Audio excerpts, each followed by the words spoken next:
Wilderman, tome 1, Adam Wilder, aux éditions d'Argo de Bertrand Gatignolles. Gatignolles, on le connaît parce qu'il a fait Les Ogres Dieux avec Hubert, notamment, entre autres. Oui, entre autres. Mais là, il fait son premier récit en tant que scénariste. Ouais. Et il a abandonné son noir et blanc habituel pour un récit extrêmement coloré, avec des teintes bien flashy.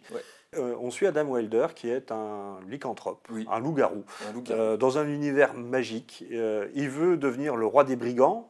Ça rappelle un petit peu le roi des pirates de One Piece, parce qu'il y a quand même une influence du manga aussi. Enfin, de plus en plus, de toute façon, la franco-belge est perméable avec le manga. Avec le comics et tout ça, c'est normal. Surtout dans la mise en scène des pages, des bulles, des cases, enfin voilà. C'est extrêmement dynamique. Et donc, ce Adam Wilder veut devenir le roi des brigands. Et il va, par inadvertance, manger quelque chose qu'il ne devrait pas, parce que c'est un goinfre. Oui. Et ça rappelle encore un petit peu Luffy. Et il va devoir être au service d'une sorcière, et ça va partir en sorcière Yaga Yaga. Voilà. On pense à Baba Yaga. Voilà. Mais il y a plein de et en même temps, il y a plein de références au conte et aux origines du conte. Le conte monstrueux, le conte pas drôle. Enfin voilà.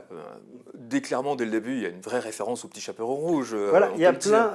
C'est un récit de fantasy européen, mais réactualisé avec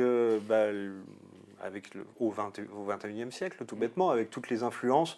On sort du cadre classique pesant du conte pour aller vers quelque chose de plus aventure, moins moralisateur peut-être. Il y a peut-être un peu moins de attention, si tu finis comme ça, voilà.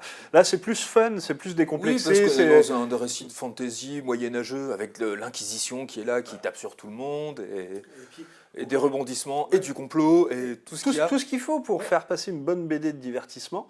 Et surtout, Gatignolles arrive à mettre énormément d'amour, en fait. On voit le plaisir qu'il a à dessiner ces scènes. C'est fun à lire. Voilà, il y a de la tronche, c'est drôle à lire. Il y a des dessins qui juste des personnages juste sur une petite chose comme ça qu'il arrive à faire. On éclate de rire en lisant cette bande dessinée. Ouais, une réussite vraiment, cet album de Bertrand Gatignolles. J'ai vraiment envie de lire la suite et de savoir comment ça va se passer dans la suite, parce que là, on n'est que sur un tome 1.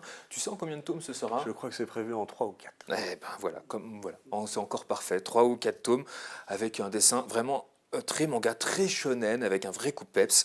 Ça s'appelle donc Wilderman, tome 1, Adam Wilder, aux éditions d'Argo de Bertrand Gatignolles.